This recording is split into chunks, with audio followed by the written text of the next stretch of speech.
a moment to do a tech check. And so we've already said hi to a lot of the folks. So thank you, Rita. All right, awesome.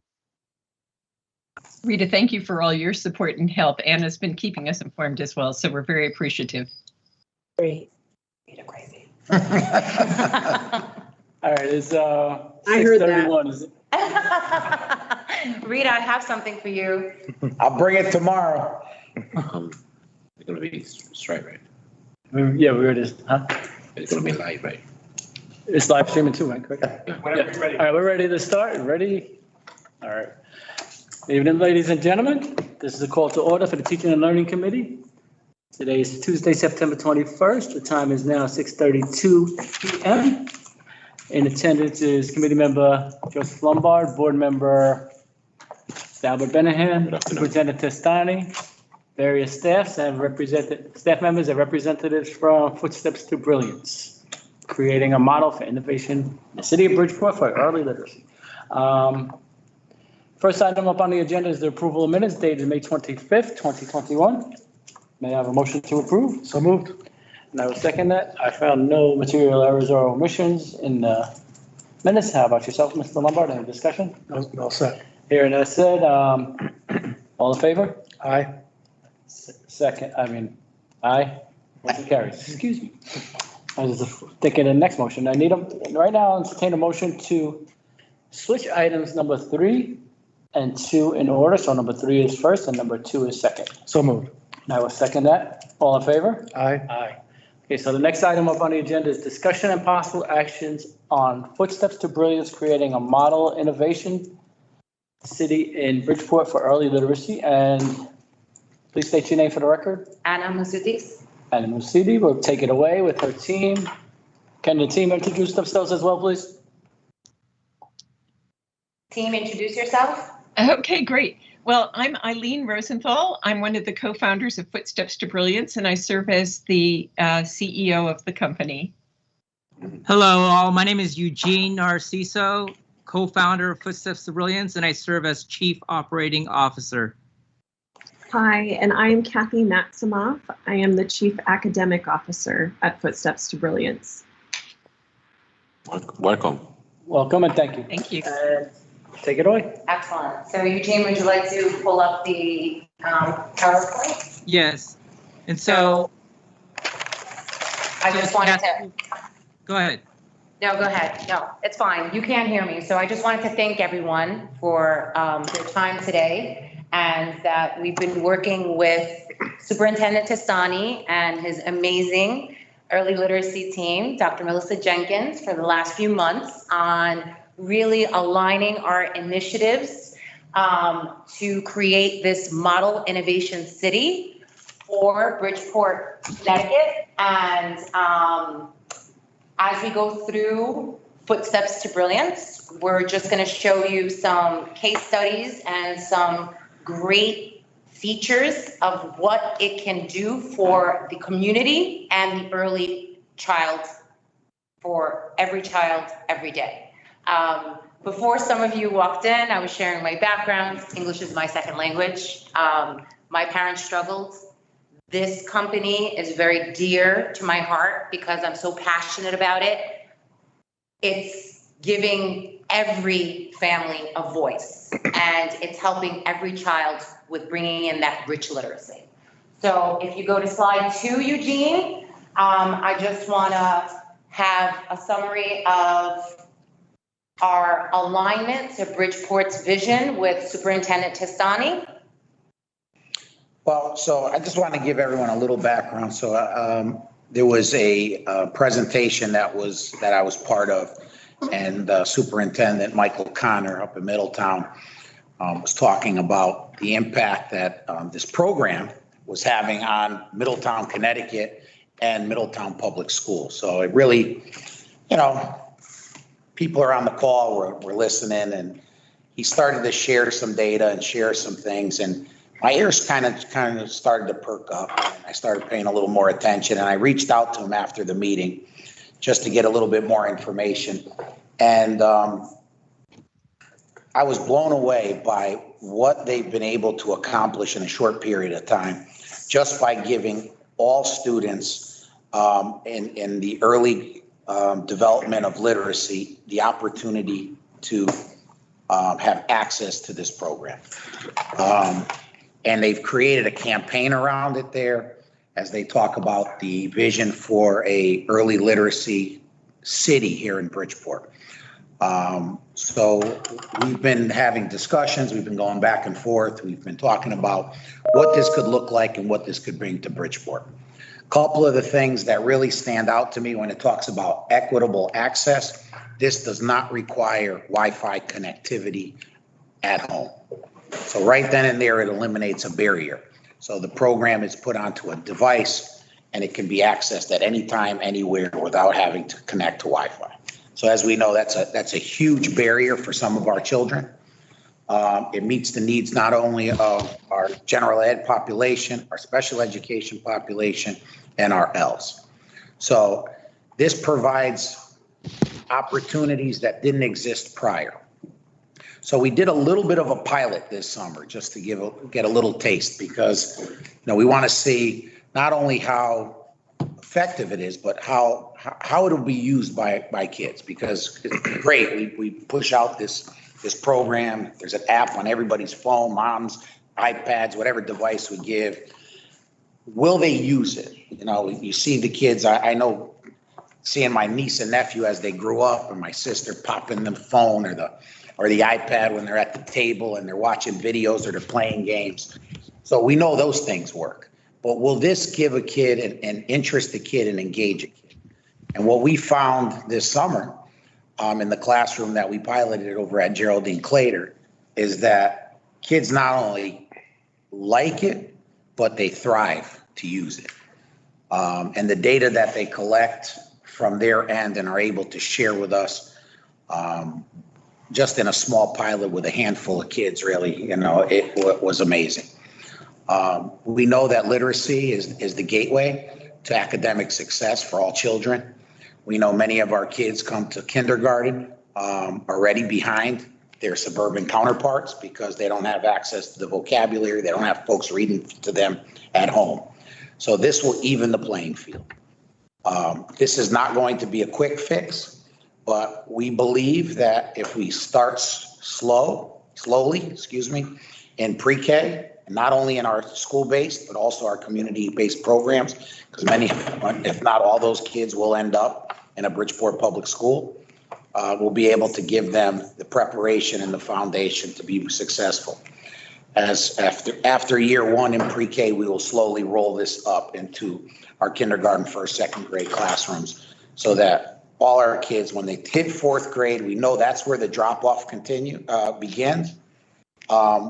Will be on grade level or as close to grade level as possible for their future success. So this, I think, will create an immense community parent partnerships with the Bridgeport Public Schools and our agencies that do provide childcare day pre-K throughout the city. So I'm excited to see what this will look like, not just now, but several years down the road, and what the impact could be on our academic achievement and closing, as everyone says, the achievement gap between our suburban and urban districts.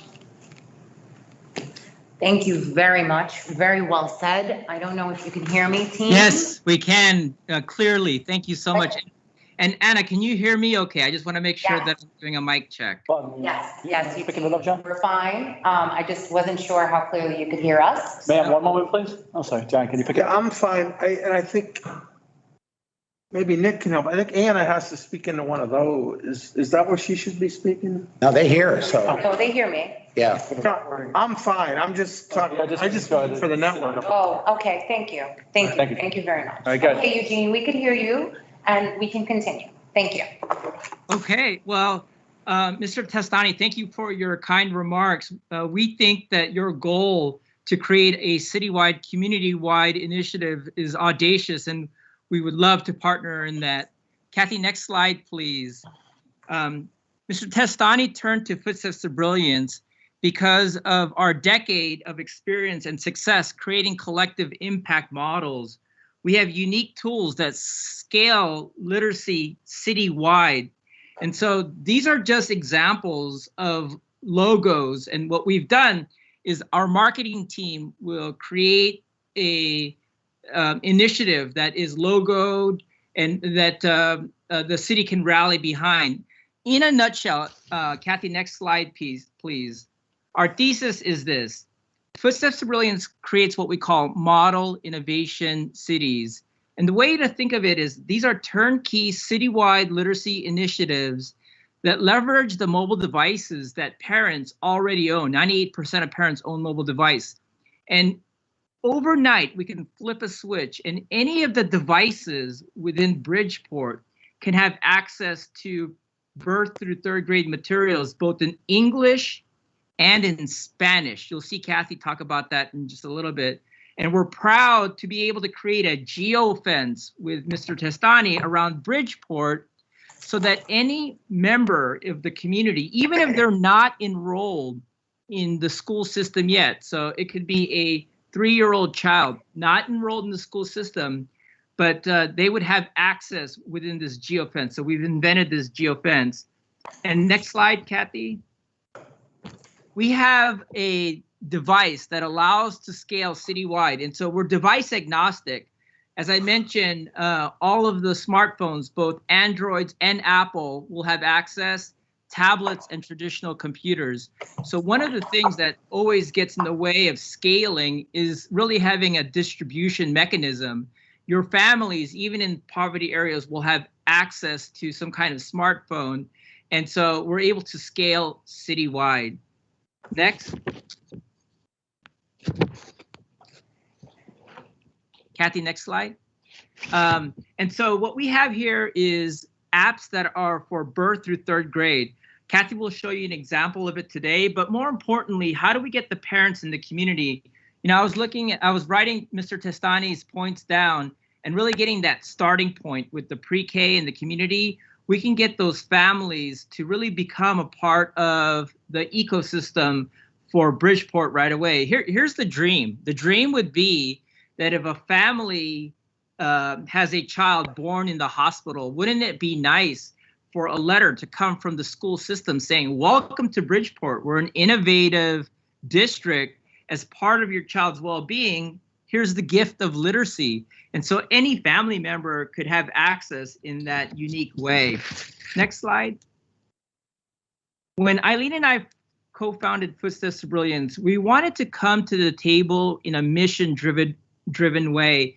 And we wanted to do something that's never been done before. And so what I wanted to show here is that we asked that the district sponsor the kids who are enrolled years 1, 2, and 3. And then we actually provide a grant.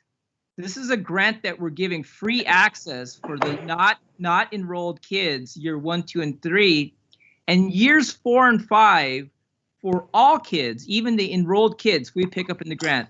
So when I say that this is unique, what we mean is once we have an established geofence, any child in Bridgeport will have access. We don't micromanage the license count anymore. It's not a onesie, twosie. It's really 100% equity, as Mr. Testani was talking about. Next. Here is a sample from a 10,000 feet version of what the implementation plan would be like. In the blue, you'll see the schools, and in the green, you'll see the community. And so Mr. Testani was saying that phase 1, starting with the pre-K and the community, you'll see that we already have many elements embedded in here to help with that. The way to think of Footsteps to Brilliance is like we are like a McKinsey for citywide literacy. So we have a marketing team that will help you if you wanted to put like billboards so that when kids are coming into your community can see free literacy apps. We can create materials in English and Spanish. And so we'll host a press conference, a national press conference, to get a lot of the community members and the media to see what innovation from Bridgeport can look like. I'll show you artifacts in the next couple of slides. Kathy? This is an example of Revere, Massachusetts. And as you're driving into this town, there's a 4-way intersection, and to the left is the mayor and to the right is the superintendent. And so every community member driving into Revere knows that they have a free literacy app for Revere residents. Next artifact is from Hawthorne, California. This is really nice. As you're driving into the city, this is a digital billboard. And so our technical team, and when I say that we're full service, will help Bridgeport. This is part of what we do. We create this digital widget. And it's hard to see, but there's 90 million words read. So it's like a thermometer digitally growing in real time so that everyone can see Hawthorne's commitment to 100% equity and literacy for all kids. And then next slide, please. This is Rialto Unified School District. This is a bus stop. And I know it's hard to see, but there's a URL there. That's that geofence that we were talking about. And so as family members see the signage, they can self-register their kids without having to go to the district office and wait in lines to ask for access. They could self-enroll. The widget is smart enough to know, oh yeah, this is a family in Bridgeport, let them in. But more importantly, you will now have data. Imagine this kids that will be entering the school system who are 4 years old today, but let's say a group of them need help with inferencing. You'll know that data now. Why wait a couple of years before they enter the pre-K or kindergarten system? You'll know that you have a group of kids that might need help with inferencing so that you can get your teachers to get into professional learning communities and help create strategies to help that incoming class. Next slide.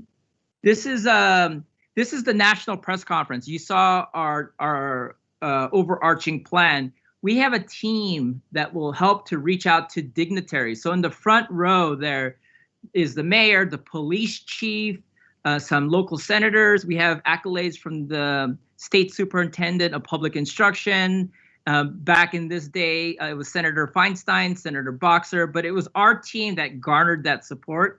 And then you'll notice a logo, the Palmdale Promise. It's our marketing team that will help the district create some of these things. So we have templates that we can localize to Bridgeport so that it feels like Bridgeport and not another district. And so our hope might be that we come up with a logo like Bridgeport Reads or something that you and the superintendents think might resonate with local parents. Next. This is the last artifact that I wanted to share. This is up in Palmdale Unified School District. The superintendent told us that they were really concerned about the gangs that were increasing in their community. And this is so awesome. The police department have business cards. So rather than the first interaction being something negative, on the back of the business card is, hey, here's the gift of literacy, so that the police department, and they know that literacy, there's a correlation between third grade reading scores and the prison system, that if we can fight this together, that this is going to be a city that shines. And board members also in their business card had this at the backside. So as board members were interacting with community members, they were giving the gift of literacy to their constituents throughout the district. So just wonderful examples of what we've done. Let me talk about results for just a little bit. So Kathy, next slide. This is Middletown. Mr. Testani referenced that, and you'll notice the bridge to brilliance. So this is that example of the logo where our team helped to create that. You'll have one of your own. But when Dr. Michael O'Connor, superintendent, joined in 2017, he launched citywide in 2018. And in 2019, we had a major milestone, 60 million words read. And Mr. Testani was talking about vocabulary. There's a lot of research that says that kids from underserved communities hear 30 million fewer words than kids from not underserved communities. And so it's really important that we get the vocabulary. But look what happened when COVID hit. He was ready. The parents were already indoctrinated. There was already a culture of success. And so we were able to get 175% increase looking at their Ames Web assessment with a study that we did in 2021. Next slide. And then same thing with Middletown's historically underserved. So if you look at the free and reduced lunch, 224% increase.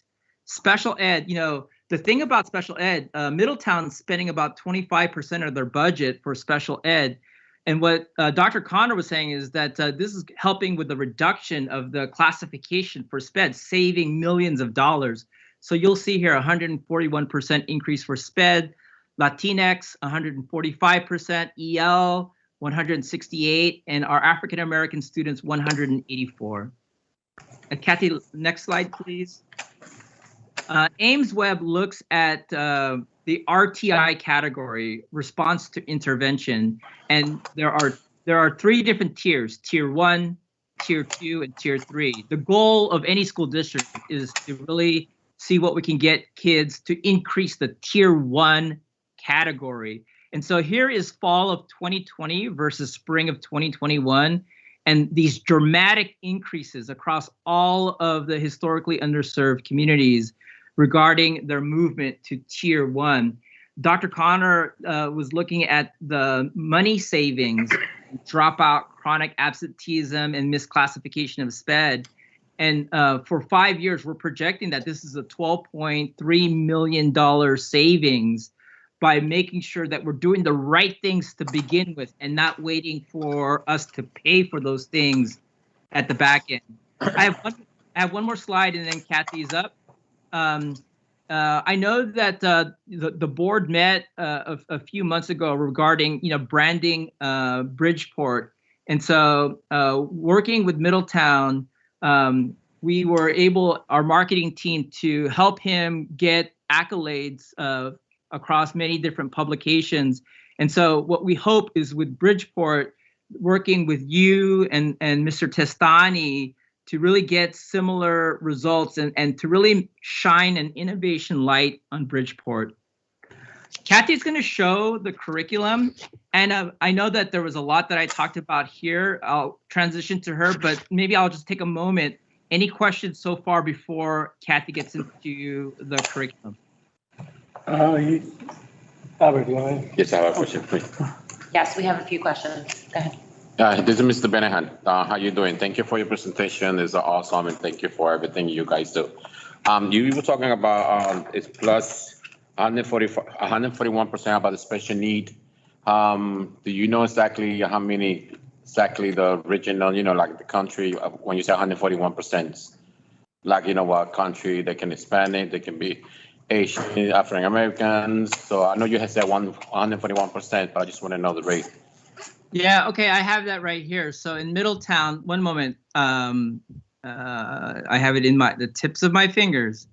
Slide column of the PDF. I'm here. Okay, so in Middletown, the demographics, we've got 20% African American and 20% Latinx. And then regarding the rest, I'd have to take a look at it, but those were the major categories representing about 40% of their population. Question, what do you call a Latinx? Just curious, that's why. It's so hard to follow whatever is respectful nowadays. We say Latino, Latina, and then Latinx is like the new guidance that we're getting from ALAS, the Association for Latino Administration. All right. Thank you. I just want to know. Thank you. Yeah, Latinx, but we know it's my people. It's my people. I think so. All right. Yeah, no, because I don't know. We always say Latino, but okay. Thank you. I appreciate your information. Yeah, you're welcome. Mr. Lombard? No, I'm just waiting to see the first. Yeah, I got a question. You say you don't need internet access and it can be all stored on the device. How much storage space does it take up, and do our devices have the capability of holding that with everything else? Yeah, any modern smartphone will have enough memory. The parents have the option to choose if they want the whole thing or some of it. And so the parents have 100% control. But any modern tablet or phone, we can send the specs through Anna so that you have that. Yeah, I can send the specs. And would there be adequate space on our devices with all the other programs the kids need to? Yeah, I mean, on those in-school devices, no doubt. And then for the community sites, we had the Lenovo tablets that we collected back. That would be the only thing we would put on there for the community-based sites, because they wouldn't have access to all our other curriculum. So, my next question: what's the largest district you're in? So we have a district in California. It's actually a county.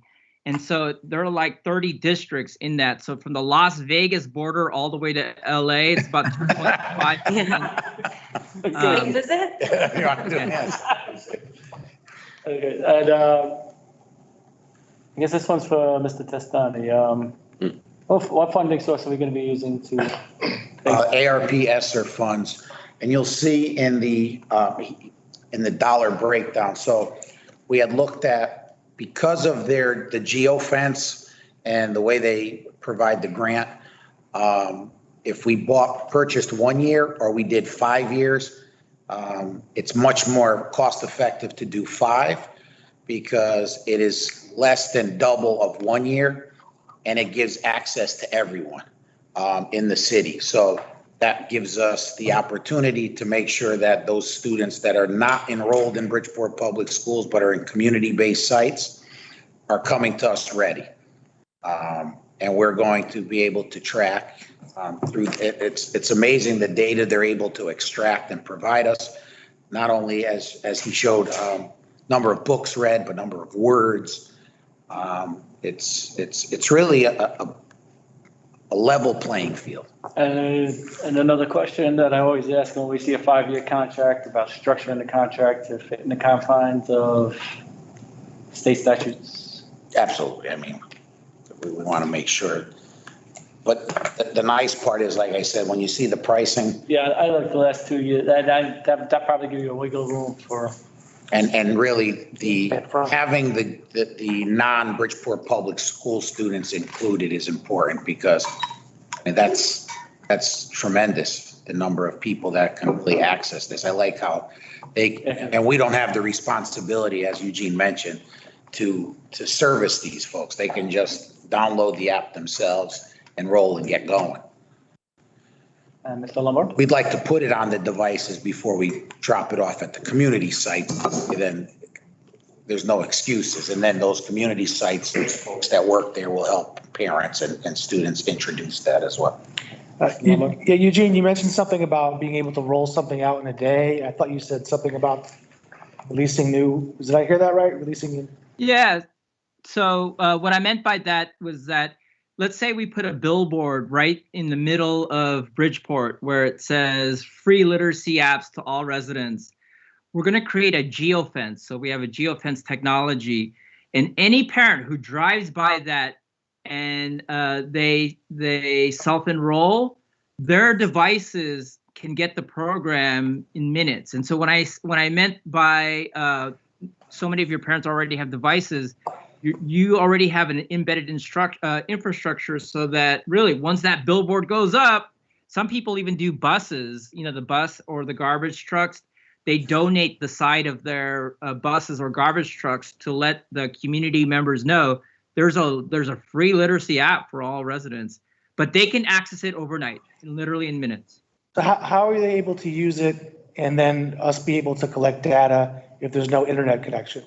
So when it's in offline mode, what ends up happening is that we have special technology that allows them to still use it in offline mode. And when that family member goes to like a McDonald's or, the library where there's public Wi-Fi, that data will roll up so that you could make data-driven decisions.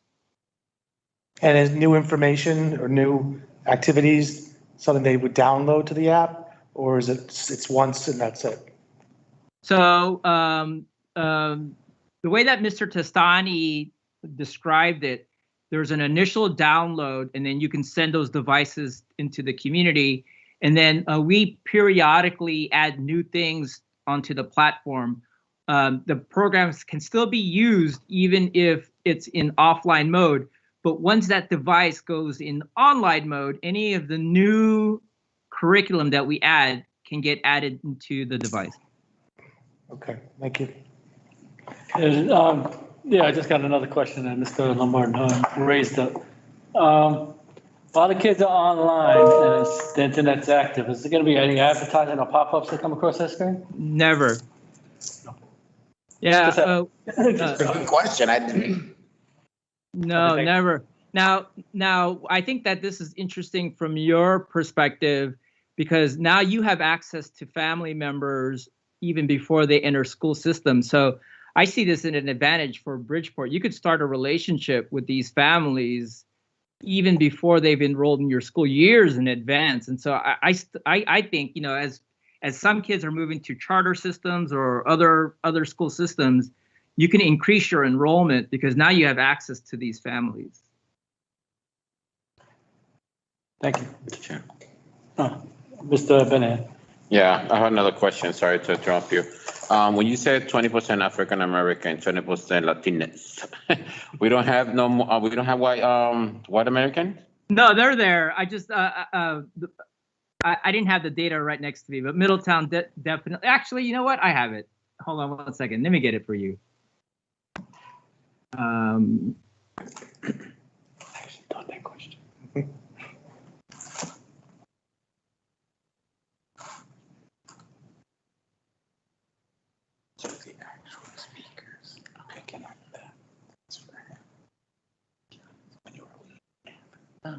Here it is. Okay, so we have. Sorry. Yeah, good to know. Okay.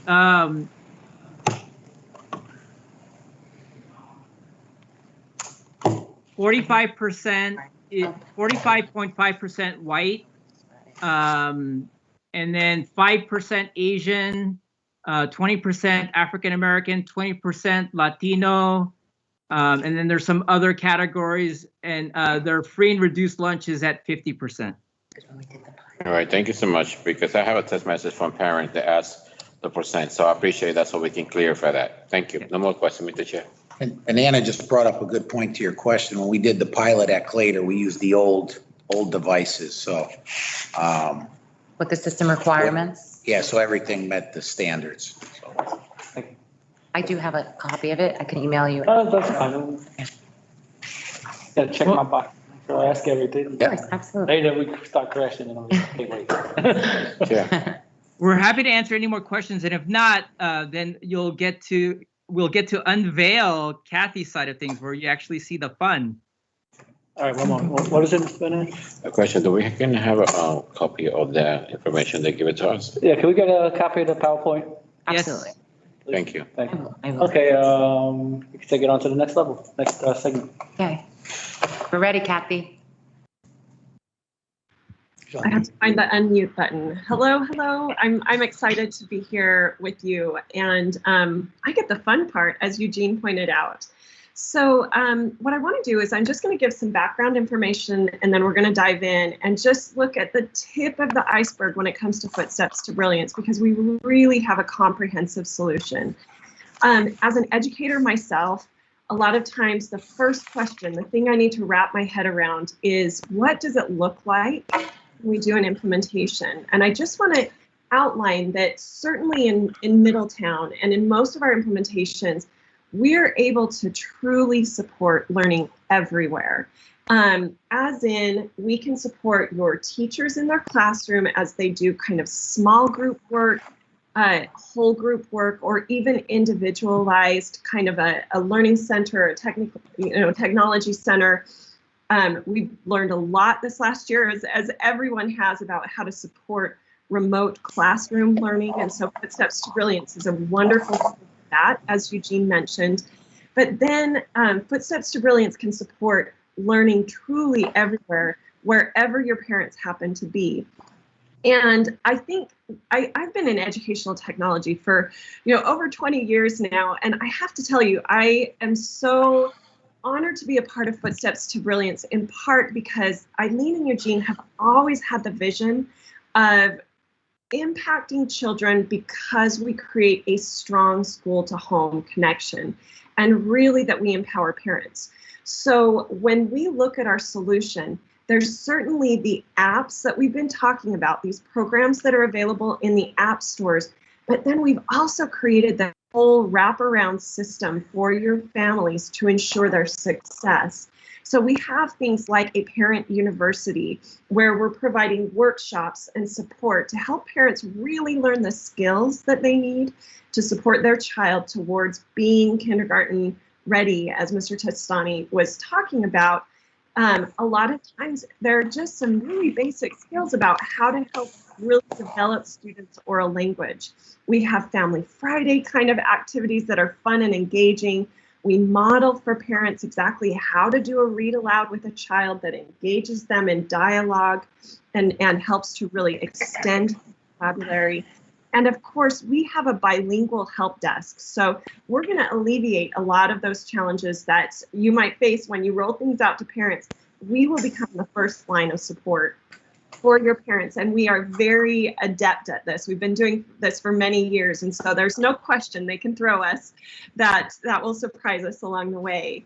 Now, when we implement, we also want to make sure that what we're doing is supporting your parents and your teachers. So as I understand it, you're using the Wonders reading program, and we have a very tight alignment with Wonders. And what we like to do when we're working with your teachers is to come in with our alignment so that as your teachers are planning their instruction and they know that they're going to be working on Unit 1, Week 1, for example, as I have outlined here on this slide, we outline exactly which books and games and activities and writing experiences inside of our program are going to support the students towards success with the goals that the teachers are working on that week with Wonders. And then we add this wonderful layer that we're able to do formative assessment. So as students do these games and activities, we're tracking exactly how they are doing. So imagine, if you will, the students are working on short A. At the end of working on short A, the students do their assignments inside of Footsteps to Brilliance, and the teacher will know, okay, of my class, I have this set of 5 students who still don't have short A, and they'll have that formative immediate assessment to know which students are going to need additional support around working on Wonders.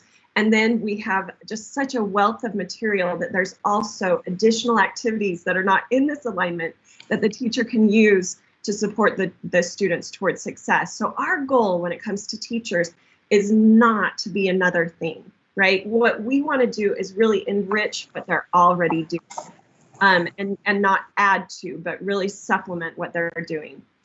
I also just want to point out that we have a strong research base at Footsteps to Brilliance. And so everything that we've done within our program and that we plan to do within our program is based on the science of reading. And if you're familiar with this model, as outlined on Scarborough's rope, there's kind of 2 main areas of reading. One is focused on language development and language comprehension. And the other is more, I like to call it like the mechanics of reading, right? Being able to hear sounds in language, transition and understand that those sounds are represented in letters. And so with Footsteps to Brilliance, we have a curriculum to cover all of these areas. And so students will work in rigorous book units to develop their vocabulary and background knowledge, their verbal reasoning, and to kind of understand language structures. But then we also have just a wealth of games and activities to help them practice those skills that they need in order to really become skilled and fluent readers. Also, Eugene mentioned this, and I'm going to show this when I pull up the program just in a moment here, but our program is entirely 100% bilingual English and Spanish. And our goal is that students are learning to read, to write, speak, and listen in English and Spanish. So we really look at literacy as not just being able to open a book and read it, but really to have the full skills of language development. We're very careful in the way that we develop our Spanish and our English content so that it is adapted to the other language. And, you know, the research really shows that when you're teaching reading and when you're teaching language, when you make it multisensory, that's when it clicks for students. So when they're able to see, to hear, to manipulate and move things around on the screen, it has such a deeper understanding than just having maybe a teacher explain things. And so we're really proud of the way that we come at the ability for students to develop their literacy and even, you know, dual language development. So that's all that I wanted to share around background. Let me bring our Footsteps to Brilliance. This is our flagship program. And you can see that it's kind of organized into levels. So we have kind of a pre-K kindergarten level that is focused all the way down. We have nursery rhymes and activities that are wonderful for our really early learners, our toddlers and you know, very young children, all the way up to our kids who are getting ready for kindergarten and our kindergartners. And then it goes and scales up from there so that we go all the way up to 3rd grade reading proficiency. I thought it would be helpful for us to kind of dive into one of our books. And my goal in showing you one of our books in the academic language program for students, so this is a series of books that's really dialed into helping students learn useful, high utility vocabulary. And again, this is kind of targeting our pre-K and kindergarten students. So we're building high utility vocabulary for our early learners. What I want to point out is a lot of the structure and intentionality that we have with this book is indicative of all of our curriculum, which just keep in mind as I show this to you, we literally have thousands and thousands of books and songs and games and writing activities. So I'm just showing you, it's just cherry picking and showing the tip of the iceberg. So you'll notice when I show you this book that there are stars underneath and we have the ability to read the book. So we're putting, you know, thousands of books into every parent's pocket. And imagine when you're doing that too, they're in English and Spanish. So when you're serving your families who speak Spanish at home, it's so difficult to have a rich library of Spanish books. And here you're putting it right in their pocket wherever they go. So the first thing is reading the book, but then we take and we kind of move along Bloom's taxonomy so that students take that knowledge they've developed in reading a book and they start applying that knowledge in little games that we call book buddies, where they're going to practice comprehension. And then they apply it in games that we have where they're going to work on their reading skills. And ultimately, they synthesize their knowledge, so working on up Bloom's taxonomy, where they're really going to evaluate and synthesize and create their own variation of their books. And when we do a Model Innovation City, we create big competitions, and oftentimes we'll have students submitting their writing, and it's just absolutely phenomenal the kinds of things from those kinds of competitions. So let's go into one of these books, and I just want to show you some of the interactivity that's available in the program. So hopefully, I'm going to turn up my sound just to make sure that we can all hear this. We play a game of hide and seek. I count to 10 and I don't peek. So if TeamViewer is working for me, you are able to see that it read it aloud and it was highlighting exactly in sync with the voice. All of our books have that available of read aloud and read along with the what we probably remember as the bouncing dot. This is actually a really powerful strategy, especially for our early learners. You have to keep in mind that for our early learners, we want them to get very familiar with the idea that words go from left to right and top to bottom, that words are little sets of letters in between our words. And so we're giving them so much knowledge. I can also touch individual words and hear them read aloud. Count to 10. Right? So we actually have a strategy where we have students listen to the text and then read. As they touch each word, they can read aloud with the reader. And then finally, they can actually record themselves and listen to their own recording. And this is such a powerful model for our English language learners to hear a model and then to imitate it and do it on their own. But it's also one of the highlights for our pre-readers to just be building their fluency and hearing their own voice. Now we have all of that built in to create a language-rich environment, but the students can click at illustrations. 2, 3, 4, 5, 6, 7, 8, 9, 10. So you can see in these illustrations, we're helping the students to understand the book that they've just read, but there are also some fun little highlights.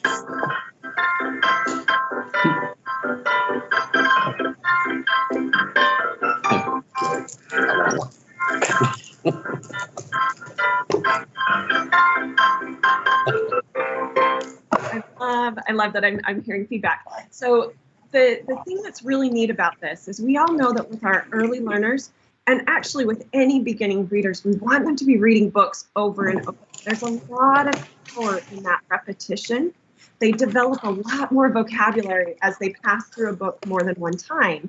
And so these kinds of features that we built into Footsteps to Brilliance of having little fun surprises and making the books interactive encourage the kids to read it more than once. It also helps slow our parents down so that the parents and the children start talking more about what they see as they're reading. And that, again, it's been proven to be one of the most powerful ways to be building language. And language is the key to literacy. If we can get our kids to have really strong language skills early, they're going to have so much more success when they're ultimately learning how to read. And so we've really built those features in to do those kinds of things. Now I'm going to click over here on the right side and toggle the whole experience over to Spanish.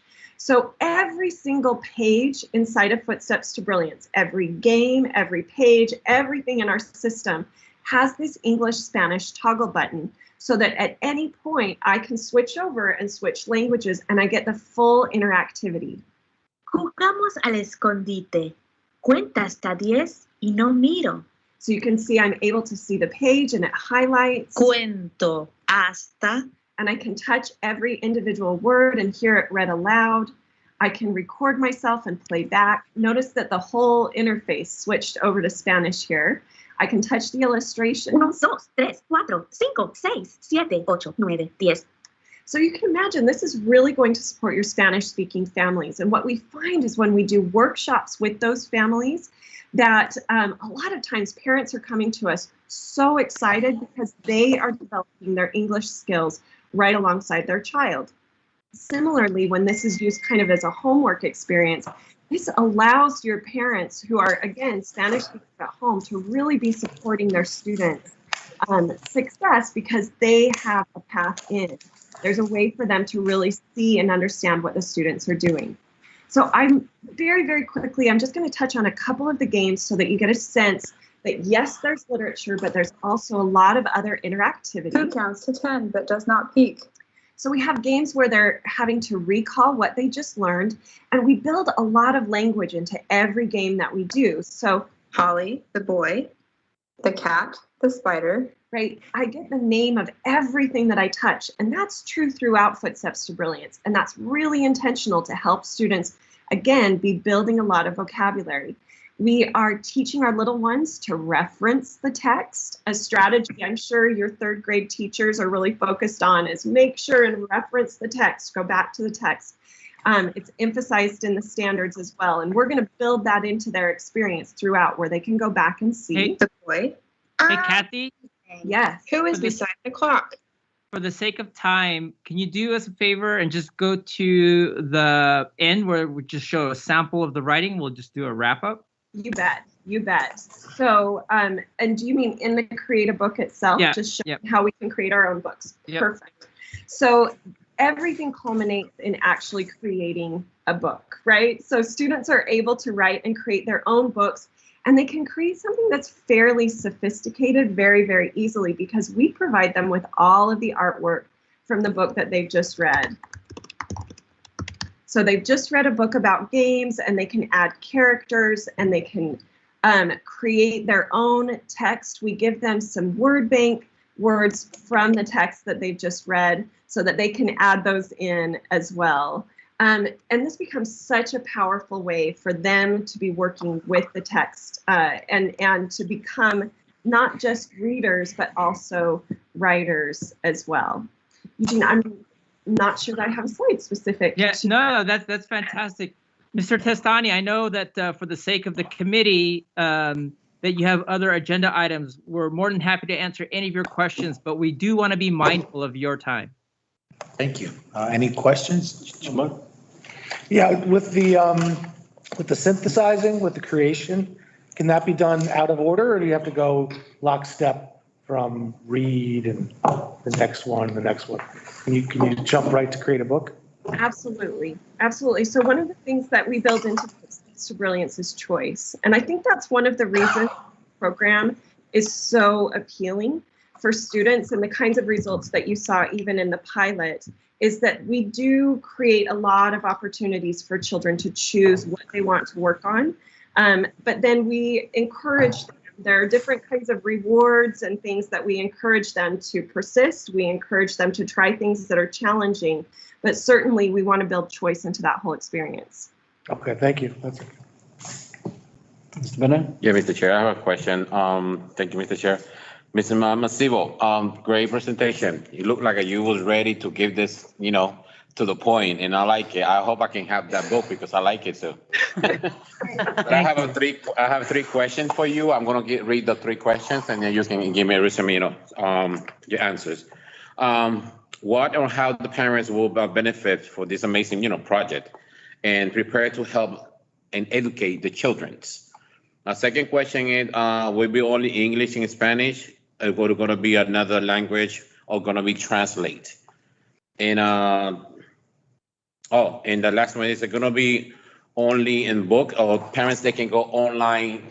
Now because we're 2021, parents like to go more in online. They can do this, read this book in online. That's my three questions for you, Ms. Masivo. Okay, perfect. Please make sure that I answer these correctly, or I've understood your question, but the first question was about how will this help our parents prepare. So we build these experiences for the students so that the implementation could be two ways. One, a child can work independently depending on age, but we really encourage parents to have the program be what we call lapware.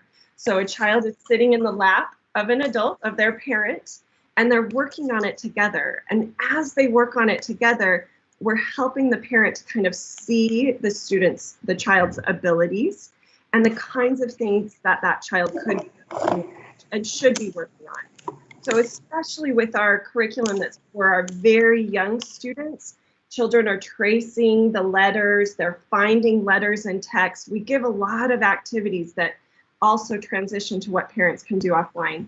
And then I our parent university, which is a lot of additional material besides what's in the app. You asked about languages in English and Spanish. So at this time, our program supports English and Spanish, and it's 100% bilingual English and Spanish. Those are the only two languages that we support at this time, mostly because when we look statistically across the United States, 80% of the language learners speak Spanish at home, and so we feel like we're serving the largest population there. However, we work with many districts in the United States, and we also work internationally.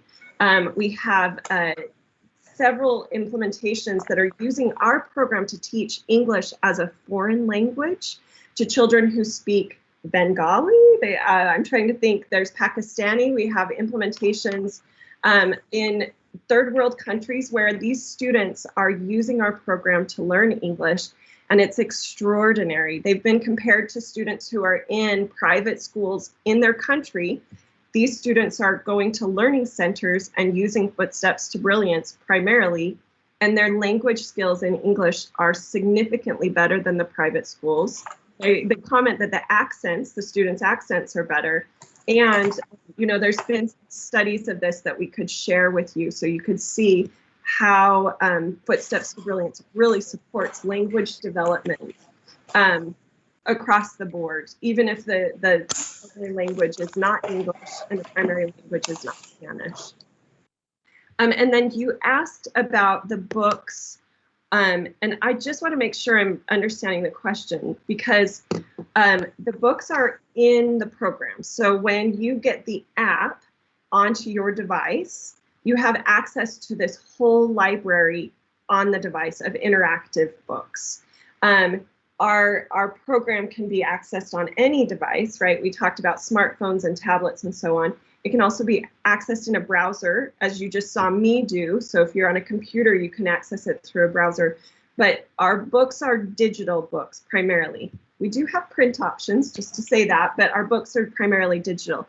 Did I understand your last question correctly? Yes, you answered my question. Okay. I'd like to say thank you for your presentation. It was amazing. You went to the point. That's why I like to go to the point, very clear. I appreciate that, your presentation. Thank you. I can talk a lot. I'm sorry. I do the same thing. That's why I like it. Thank you, Mr. Chair. No more questions. Yeah, I think the only question now is what Mr. Lombard, what do you think? What, my question here? No, I just was questioning about what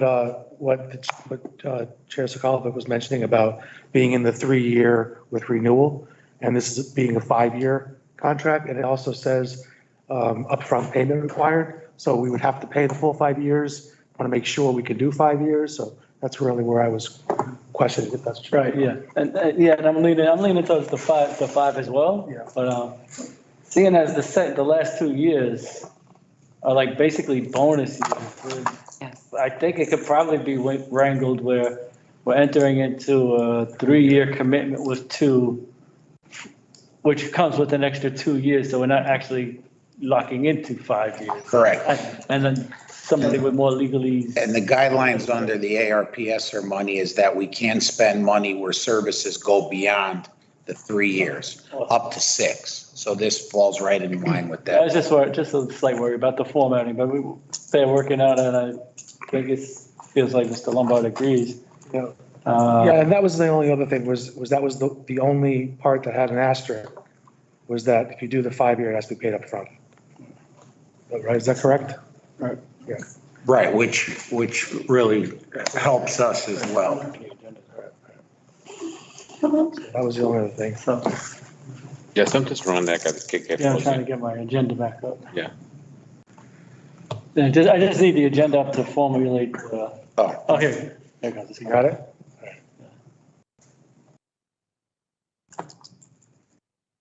So I'll seek a motion to present to the full board the recommendation that we enter into an agreement with Footsteps to Brilliance, creating a model information city in Bridgeport for early literacy for the period of 5 years. So moved. And I will second that. Any further discussion? All in favor? Aye. Aye. Opposed? Motion carries. Mr. Testani, can you see that get discussed on the agenda, please? yes, sir. Thank you. Thank you. Thank you, everybody. Thank you. Thank you very much. Thank you. Thank you for your time. Thank you all. Thank you all. Thank you. For leftover. God bless you all. Take home. Bye. I know Thank that you. you have other We'll be agenda in touch, items. yep. Yes, yes. Have a wonderful evening, Thanks for everyone. driving an hour and Thank you. 45 minutes. in Oh, no, traffic. no, it's fine. It's usually 45 minutes. There was just a little traffic. So, Be gone by the time- Thank you, Anna, for the, Anna, thank you. Anna, thank you for the cookie, the amazing delicious. I hope to see you soon. Yep. Everyone have a wonderful evening. Yes. Your name is hard to spell. Masu- Thank you, team. I appreciate your Okay, hard bye work. all. We'll disconnect now. Thank you so much. Bye-bye. Take care. Bye. Okay, next item up on the agenda. Yeah, I guess you still got his thing going, I think. Are you still recording, John? You're still recording, correct? Yeah, I'm still recording. Okay, yeah, so next item on the agenda is update on special education. And that's Mr. Young. Thank you for your patience. Please take it away. Oh, yes, have a lot of patience. Thank you for inviting me. I apologize in advance because I didn't know what platform we were using, so I gave you hard copies of the PowerPoint. So the first page of the PowerPoint outlines the 4 years of data, and we're starting now with this month's data up until now. So we have 9 out of districts currently. Now that number is those kids that were already in progress to go out of district. So it's not new referrals to out of district. So, and 3 of them were settlements that we had to make as a result of some court litigation. So that 9 represents people that were already in process to go out of district. Any questions on this before I go to the next one? No. We'll get more information as the year goes on. I'm going to have a running list for the year. So each month I'll have an updated number for that.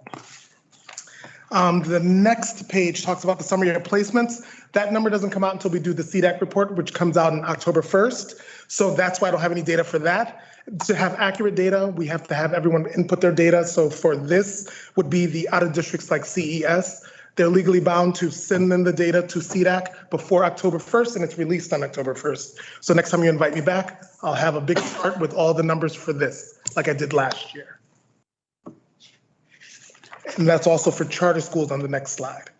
But I do have numbers for evaluations where we are at on the next slide. So re-evaluations missed, we're down to 96. I recall last year we had an exorbitant number. I didn't put that number on there. Next time I'll have the number for last year and this year so we can compare. But we're down to 96 that are outstanding, and that's because of the psych shortage, but we're working on that with our psych director because there's a psych shortage across the district, it's a shortage area, but we're still doing pretty well with our shortage area. The reevaluations current, we have 4,332. Those are reevaluations are triennials. The old term is triennials, where people go into special ed at a certain time. And then 3 years, they're always reevaluated to determine whether or not they stay with that label. Special education isn't a place, but that's the label classification. And pending initial current is 20. We have 20 throughout the district that are pending initial referrals to special ed. That doesn't mean they'll be have a special ed classification, but they're in the process of being tested for a special ed. I just want to piggyback on one thing that Mr. Young just mentioned is that we are currently facing a crisis situation. It was going to be mentioned at Monday's board meeting, and I'll mention it again, in terms of some of our support staff being able to fill critical positions. School psychologists, speech language pathologists are number 1 and 2, with special ed teaching vacancies a close 3. So this is not just a Bridgeport problem, but it's more exasperated given the fact that we already are short-staffed when it comes to providing services for kids. Part of the strain that's also being placed on us, as Mr. Young mentioned, is the charters. I held a meeting with all the charter school providers in my office last week to start coming up with some creative ways that, number 1, we're going to be able to help support the students that require services in their schools without neglecting students that are in our schools. So part of the issue that has been created is that the state has approved 6 charters here in Bridgeport, 2 of which have opened second buildings, which now make it really 8 charters. Or 8 buildings operating under the 6 charters. The enrollment is something that we don't have any control over. The lottery is something that we are trying. We're working with them to try to gain control over, like Hartford and New Haven does, so that we can have a better and more accurate understanding of students that are in the charters at the start of the school year. We're also looking, data management's running some reports on how many return back from the charters after October 1st, after they're counted for their funding for the year. Because we think that there could be a couple of the charters, not all, that are playing, I don't want to say a game, but wait until after October 1st to release those students back out. The transportation is another issue that arises when you have more buildings, because over 75% of the students at the charters require transportation. We don't bust nearly that high a percentage of our own kids. So, and especially when a charter school opens a second location across town, now you're asking for busing to go to 2 different locations and not 1 location. So it's really become a more complicated problem. And this by no means, as I said to them, is an anti-charter stance. I do believe that parents should have choices on where their kids go to school, but the way we fund and support these, the students that are in these buildings outside of our control has to be looked at a little bit more closely. I was just having a similar conversation the other day with a parent. It's just like, how many buildings we got in total for the traditional schools? How many buildings? Yeah. Well, 30, Kane's in there, so 34 buildings. 34 buildings, and then adding an additional 8 is probably 23% increase. So we got 23% more buildings to service with the exact same amount of staff, which causes dilution of specialization.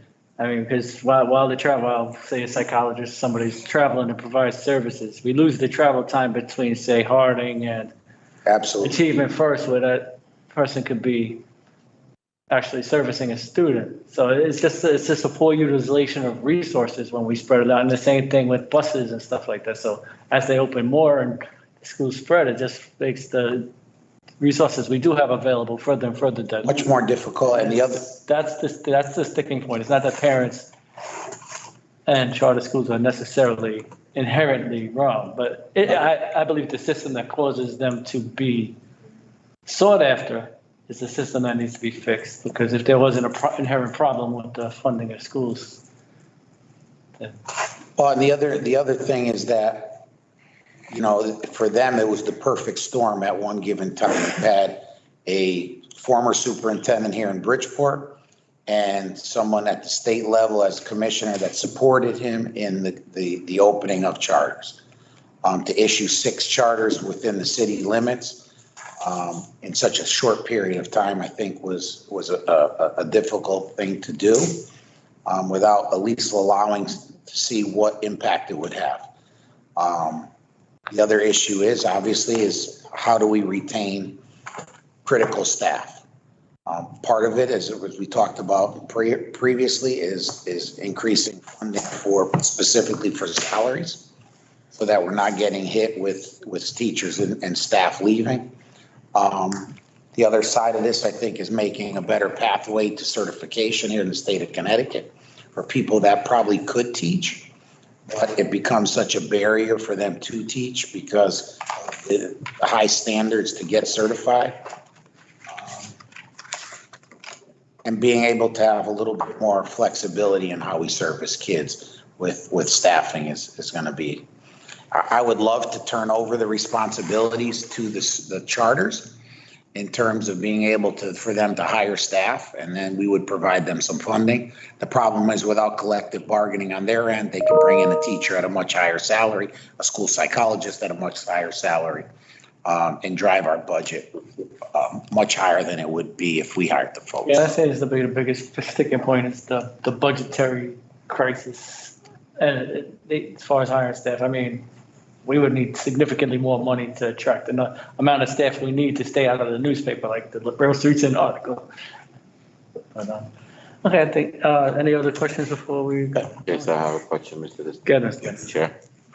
Thank you, Mr. Chair. How are you doing again? I'm good. How are you? Great.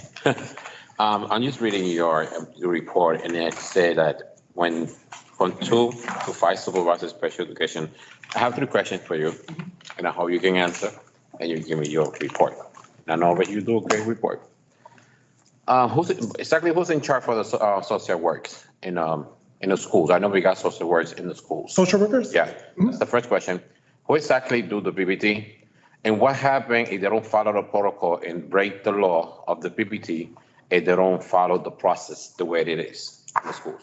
So who's in charge of PPT and what happens when they break the process? I believe that's what you said, right? Yeah, the process about yeah. Okay, so the direct supervisor of social workers is the building principal. However, I'm still the director of social work, so I do all their evaluations. And if there's any issues, I would do professional development, provide them with mentors, all that type of thing. All of the new social workers, 17 of them, have mentors. We just provided them with a professional development session last Friday. For all the new social workers, we gave them iPads and gave them icons so they can work with the students with the assistive technology. So we are doing different things with our social work department. PPT, who's in charge of PPTs, the building administrator is the one that facilitates the PPT, and everyone else around the table plays a role in that. So the social worker would provide the behavioral supports for that. The psychologist would give their testing results. The speech pathologist, if speech is involved, would give their report and talk about the progress of the student. So everyone plays a role in that, and the parent is also a big component of that team. And everyone has an equal voice around that table. So no one's really technically in charge, but the building administrator is the one that's the gatekeeper for the PPT. And the process. I was going to talk about the process a little bit because I'm changing a little bit of the process so that we can have more safeguards for staving off state complaints and that type of thing. But repeat the question again. I want to give you. I want to know if they don't follow the protocol, the way to do a PPT. You know, if they break the law, stuff like that. What's gonna be the concerns? What's gonna happen? So we are doing, that's one of my bullets. We are doing a professional development for building administrators, so they'll know what's supposed to be done in a PPT, how it's run. A lot of them know that, but I think that some people need a refresher, and some people, let's be honest, really don't know how that works. They rely a lot heavily on the team, so we want to build capacity with the building administrators, so they'll know exactly what's supposed to happen at that. Now, the process of if someone breaks the law, we need to know about those kind of things. If something is happening in a PPT team, we usually find out when the paperwork comes in, that we can either like call in people and do some more interventions like PDs for them. We don't want to just punish first. We want to find out what the holes in that PPT are and develop and build capacity with those teams. And we're also going to be doing a lot of things with our special ed data team. We're calling it something different now, but we're going to be bringing in teams if they need support or going out to teams to see how their team works and give them feedback in real time on how to improve their teams. So if you find out that they don't follow the protocol and they don't find exactly the way it is, like you said, the process. So the mother or whoever, they can sue us because they don't follow the protocol, like at the PPT. Like let's say, example, school, they don't do the job the way it is. Mm-hmm. It failed. You find out, guys, you did a terrible job. What's it gonna be if they can sue us? Question. Well, yes. So if you with anything, if you have a PPT and there's irregularities in the PPT, if someone were to file suit, yes, we can be sued. But we do have some great lawyers that we work with. So if we find that a process is not being followed, we would then get involved if we know about it way ahead of time to help that team. The process now is that if we're looking at, let's say a supervisor is looking at an IEP and they see some irregularities in the IEP, they're then going to take over that IEP and manage that team to build capacity so that we won't keep making those errors to get sued. Yeah. So we have a process now of taking that team over. I know you for so many years, and you know that. And all this information, I'm very surprised, and I'm very glad you answered me correctly, that your people that work for the PPT, social work, stuff like that, they need to take the training back. Why I'm telling you this, because there's a lot of issues, what's going on in field school, and I can forward to you the information that they need to go training back. They're not doing the job the way it's supposed to be. Gotcha. And when about parents and students, everybody know it's my priority. I'm here because of them, because they're not doing the job the way it is. And we don't want to get sued. Right. We want the parents be happy and the students receive the service the way it is. It's the law. Mm-hmm. But I'm very glad you give me very great information. That's why I ask you. Oh, if you're giving me the job. And I know you always do the job and you give it some information correctly, because they're not doing the job the way it is. And I know you're being tough. I know you're very tough in that because you follow the way it is. And I'm very glad you told me, because they need to go back and training or let them know again what is the process. So I just wanted you to let you know. No more question, Mr. Chair. Thank you so much. Mr. Lombard? No question.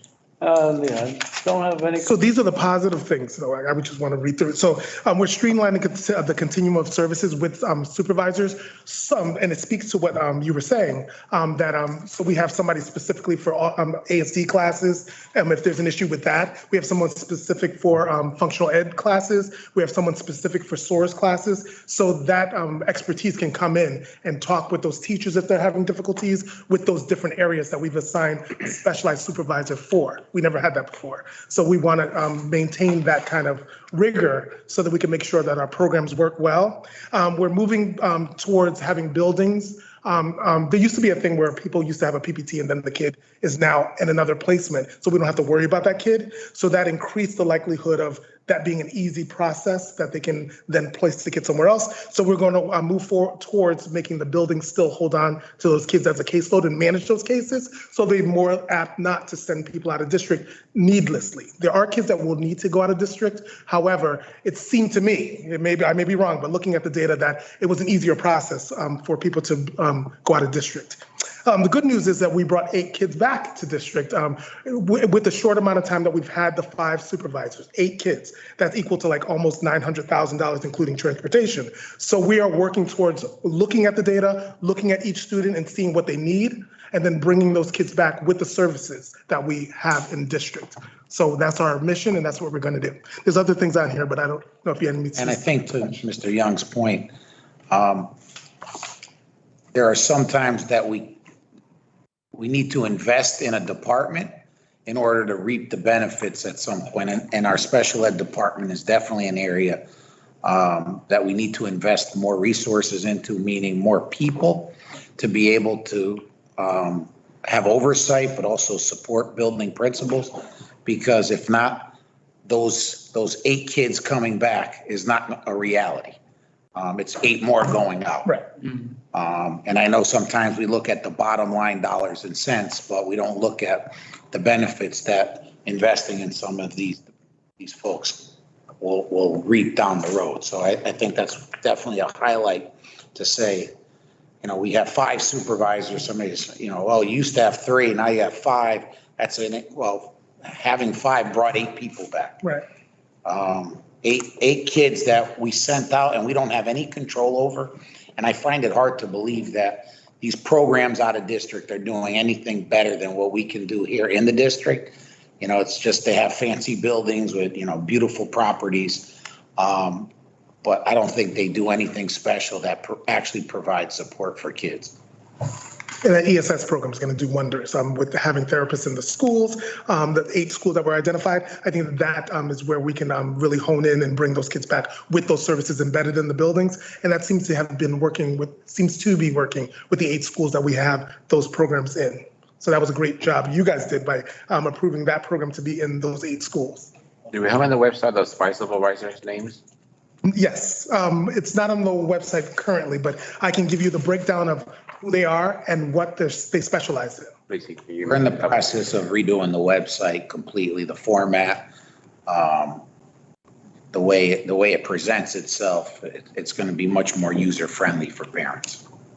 So, Mr. John, when you got a chance, you email me that, please. Yep, and the schools that they service as well. Thank you. Awesome. Any other questions? Well, thank you, Mr. Young. Thank you. I'll come back anytime. And next time I'll send the PowerPoint so it can be on the screen. I like to see my work on the screen. Next month is interesting. Thank you. I'll send that to you out. Thank you, Mr. Young. Students just pay for that initiative. Exactly. We got one more agenda item, just very briefly, just the COVID update for the, how's the opening going? Very well. In the process of trying to stay in compliance with the governor's order, which begins on Monday, as everyone's aware. So we are collecting vaccine cards.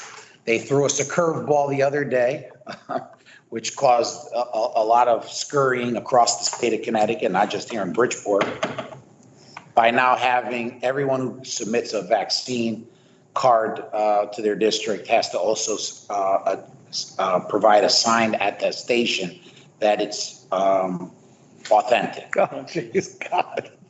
So I don't know if there was a lot of fear that people were turning in fraudulent vaccination cards, but so we got out a form now. Those folks just need to sign it that it's inaccurate. It's really their vaccine card. I'm gonna interrupt. So someone who makes a false card will probably also sign a false attestation. I would think. I would think they do that. Right. So now I'm assuming, and talking to Lizette early today, our nursing supervisor, that there is going to be a download of all the vaccine folks from VAMS into a state database that will then send a list to the districts to cross-reference against the folks that submitted cards. And if you're not on that list, you probably submitted 2 fraudulent documents, correct? finding it hard to believe now with people with the testing option on the tables in the revised new governor's executive order that they would need to do that unless they're trying to avoid even being tested on a weekly basis. But the news today, we're still collecting, is that we have close to 80% from what they're saying, maybe even higher, of fully vaccinated staff. Now we're looking at maybe a little over 200 people right now that would have to test. Compared to some of the other districts in the area, I think we're really good. I was told that Greenwich had over 300 people for a district their size that would require weekly testing from the superintendent there. I'm not sure if that number is decreasing as we get closer, but number is encouraging, which would be less to manage on a weekly basis.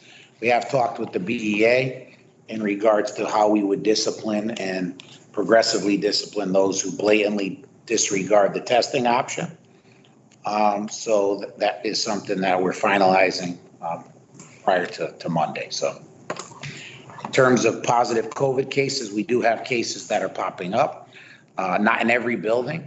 It's interesting, some of our larger buildings, more heavily populated buildings, have no cases that have popped up as of yet. Now, obviously that's going to change, so I'm not going to knock on wood or anything else, but we have no severe cases of COVID-19, staff or students, of those that have tested positive. And we can safely say, again, this is not school spread, this is community spread, but the vaccine does work. We are trying to encourage more parents to at least talk to their pediatrician about possibility of vaccinating their children. As we get closer to the announcement that it looks like the Pfizer vaccine may be approved for children 5 to 11, I think that will be a game changer if more children can get vaccinated. One of the things I think people need to realize is that you don't have to be quarantined if you're come in close contact and you're asymptomatic if you're vaccinated. We don't want to put kids out on quarantine unnecessarily. We have no choice with the under 12 crowd, but the 12 to 18 crowd in our middle and high schools have the option of being vaccinated. I think we need to do a better job. I'm going to talk to Ebony at the health department in trying to educate our community a little bit better. I spoke to a parent today, and the parent said, well, I'm not doing this until the 2-year probation is over. And I asked her what that meant, and she said, well, it's not approved for 2 more years, the vaccine. And I said, well, where are you getting this information? Oh, it's out there. And I said, well, I think you really need to do a little bit more investigating. Please talk to your child's pediatrician, because the vaccine has been approved by the FDA, and it is safe. I can tell you personally that it works, and I'm still here. But I think there is still a misconception amongst those in the community that some of the kids have mentioned, some of the high school kids have mentioned that I'm not getting a chip put in my arm. So that's something that we're trying to combat, that there's a misconception that there's a chip being shot into their arm so they can be tracked. And then there are some parents who think that this is still a trial and they're not going to make their children be part of a trial. So. But the method of teaching and learning is much more conducive to normal than it was with the synchronous delivery last year. I think people are happy to be back in school. Kids are ecstatic, and staff is just back to their normal routine. Are there any accommodations besides having to wear masks, or is it just normal? Some of the teachers are still taking the option on their desk to have, the plexiglass. But there's no distancing? 3 feet. It is 3 feet, yep. So to say 3 feet. In the cafeteria? Cafeteria, no. Where the mask is off, you could be with it. We have installed the air purifying systems are going in. Right. But you would think after already this many weeks of school, the positivity rate in Bridgeport has begun to go back down again since school opened. I don't think the uptick at the beginning of the school year was related to school because there wasn't enough days in to cause an uptick. I think it was related to the end of the summer activities that were going on. And like things like using the lavatories whenever, it's not like planned, like at one time it was talk about bringing people. Well, I think some schools are operating on some different mitigating strategies based on what they feel more comfortable with. Mask breaks and going outdoors is more frequent. We still have all the hand sanitizer in the classrooms, in front of the lavatories. So all our mitigation strategies are still in place, just with more people in the buildings. And I think we're probably, if we compared it to last year this time, I think it's about the same. I don't think we're getting impacted as we did, as you would think with the talk about the Delta variant and it's more contagious. I'd like to see those numbers side by side with the comparison to last year. Not just the raw numbers, but like percentage, like in-person percentage, like, because obviously if we have more cases this year with more in-person students, it's not going to be a proportional comparison. I would like to see a proportional comparison, like with the 46, what percentage of that is the in-person students, and as compared to last year, what percentage of that was? I got you. I look like that because we can see if having everybody in this building at once is causing a proportional increase in cases. Right, that's a good, we can try to tease some of that out. I don't know. We did get some remote learners report that they were COVID positive last year to the schools. I think there was some that probably didn't report because they were remote and didn't feel a need to. Right. Might be likely a wash. Do we have people who are not coming back? No. We had some parents that have put in applications for homeschooled, but not as many as last year. We will be putting a little bit more attention. So the list of those that are being homeschooled now will go to the district school based on their address. And the principals will schedule time to sit down with parents to review the expectations of what homeschooling entails and set up times where parents will come in and show portfolios of student progress. Are homeschool students given devices? No. And then those that did fill out applications to try to take advantage of homebound, if they haven't met the threshold for homebound instruction under the medical requirements, like I said earlier, is denying those, and those students are in school.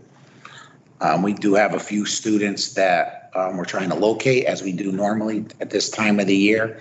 If they've moved out of state or out of country and didn't notify us, or they are at a Bullard Havens, a Cold Cathedral, a charter school, and they just haven't withdrawn.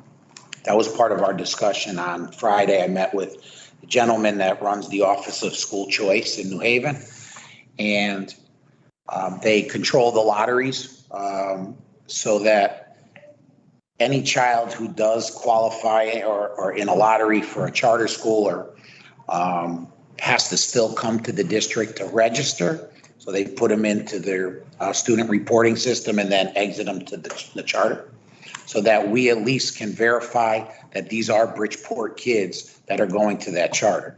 And we can verify addresses as we do with our kids, because we have no way of knowing, not to say that there are parents or anyone out there maybe using a Bridgeport address to go to a Bridgeport charter, but live in Stratford. Funnier things have happened with Bridgeport public school students that live out of town, or vice versa. So it's a game sometimes. Yes, I have a question, Mr. Chair. Thank you. Mr. Stanley, listen to you in the report and thank you. I'm very concerned and very in shock that you say there's no COVID, there's nothing in the school. We're trying to cover. Maybe they give it to you the information wrong because you're superintendent of Bridgeport School, and I will talk to you from the bottom of my heart, and I will talk to you honest, because I like to talk to the point. Just because you're superintendent of Bridgeport School, Mr. Michael Testani, they will give it to you information correctly. But if you go and find out exactly the information, what's going on in the school, who got a COVID, who got a COVID, the students, you find out a lot of things you will be surprised. Why? Because when you say it's on a student, yes, it was a student. I was a witness. I see, and I find out. And parents call me, and I'll talk with one of your director. They can fix the situation, and she fixed it right away. Very professional. I'm very happy for her. And then you have in the website, a student confirmed positive 46. That confirmed positive 15. Location impact 21. And then you tell us here that there's no information on COVID, our student is okay. Excuse me, Mr. Bennett, a point of information. I hate to interrupt you, but that's not actually what he said. He said there was no fluctuation, no difference from between this year and last year. It seemed to be little difference. Not that there was no cases, but there was no real difference between the amount of cases. No, I really understand. What I'm saying is that it's not school spread. So like when a child or a parent reports that their child is COVID positive, the question that we ask them from the nurse's perspective is, why did you get tested? And the response is, well, I got tested. They got tested because my husband was positive. So we all went for a test. So that tells me that is not school spread, that is community spread. And so that's what I mean by that. It's not, we don't have them in our schools. We have positive cases. We report them accurately, not only on the website, but also to the State Department of Ed. But it's not that we can't trace back the origin of the cases to something in the schools. Schools are probably much safer than anywhere else. We make them wear masks. They have more access to more healthy habits in schools. They're in routines, their structure. That doesn't happen in the community. That doesn't happen at home. Yeah, sorry to interrupt, Mr. Bennett. I just wanted to make sure that was clear. I'm not going to keep going the question because I understand Mr. Chair, Mr. Destan interrupt me. I'm not going to keep going the question because I like to have it clear. The parents and students have the correct information, so I'm not going to keep going my question. No, you can, No, Mr. Chair, that's okay. Sure? I'm very upset right now, so I don't want to keep going the question. Thank you. Mr. Bennett, we didn't mean to upset you. I just want to answer the question accurately. I never said there was no COVID in the schools, but we also have to understand there's COVID at the grocery store. There's COVID at the mall. There's COVID at, cousin's house. There's COVID at the friend's house. I talk to parents as well that are upset that we open school and that they cannot stay home remotely. But if somebody in the household is leaving that household every day to go somewhere, then they are exposing everyone in that household to COVID-19. I really say I have to say. Thank you, Mr. Chair. Bennett, any other questions? No. Okay, I'll take a motion to adjourn. So moved. Second, all in favor? Aye. Aye. Motion carries. Thank you. Thank you, everybody. Thanks, Bennett.